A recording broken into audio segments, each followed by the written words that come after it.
ஜெய் பார்வதி அம்மா பேசுகிற தாய் இந்தியா நாடு.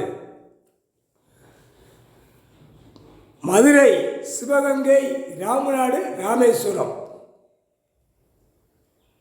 மதுரை மீனாட்சி அம்மன் கோயில் என்ன ஆலயத்தை கணக்கெடுக்காரு. இதுவும் சிவகங்கை, ராமநாடு, ராமேஸ்வரம்.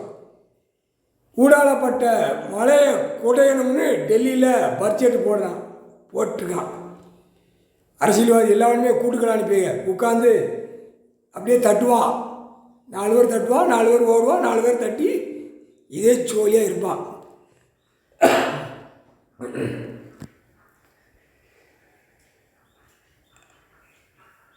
மலைகளை உடைச்சி அதிலிருந்து கணக்கு பிடிப்பார். எல்லா மலையும் உடைச்சிருக்காங்கல்ல, வெளிநாட்டு கம்பெனி உள்ளே மாட்டுவான். இப்போ அந்த வெளிநாட்டு கம்பெனிக்கு கொடுத்து தான் இந்த காகித பேப்பர் விளையாடுதான் டெல்லி. எல்லா கம்பெனியும் டெல்லியில் நடந்த கம்பெனியை பூரா தூக்கிடுவார்.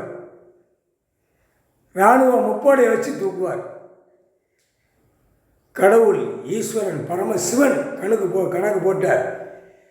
நீதி அரசர் கணக்கு போட்டார். இது பிடிக்கிற வேலை. மதுரை மீனாட்சி அம்மன் கோயில், சிவகங்கை, ராமநாடு, ராமேஸ்வரம் ஜோதிலிங்கம். அரசியல்வாதி டெல்லியில் பிரதமர், குடியரசுத் தலைவர், ஜனாதிபதி, கலெக்டராக இருக்கான்ல. இப்போ இதில் வரைக்கும் கலெக்டர் கையெழுத்து போட்டுப்பான். இப்போ தமிழ்நாட்டுக்குள்ளே வந்து இந்த மலையை உடைக்க போகிறோம்னா அவன் டன்சன் சுரங்கம் எடுக்க போகிறோம்னு உட்கார்தான். கூவை மாதிரி குத்த வச்சு டெல்லியில் அழிக்க வந்துட்டான். இந்த கணக்கு வரையில் மதுரை மீனாட்சி அம்மன் கோயில் கோட்டையை தூக்குவார். கணக்கு எடுறாப்பார். இராணுவ முப்படை வானரப்பட தான் எடுப்பான். இந்த கணக்கு பூரா எடுறா, உள்ளே மாட்டினவனை பூரா தூக்கி கொண்டு போயிடும்டா அப்படின்ட்டார். அவரே சொல்லிட்டார். அதுக்கு தான் தாசில்தார், விஓ, கலெக்டர், வருவாய்த்துறை, இட அளப்புத்துறை, பத்திரப்பதிவு உள்ளே ஆஜராகி தூக்கி ஏற்றிட்டார். கணக்கு பக்காவாக போட்டு ஒரு பேரை விட மாட்டார். டெல்லியிலேருந்து தமிழ்நாடு வரைக்கும் அரசியல்வாதியை ஒரு பேரை விட மாட்டார். அடி சிமத்தனமாக அடி வாங்குவார். ஏட்டில் எழுதியிருக்கு, அரசியல்வாதி அடி வாங்கும்னு சொல்லி ஏட்டில் எழுதியிருக்காரு.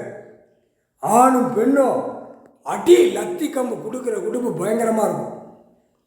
முக்கால் சத்தியம்.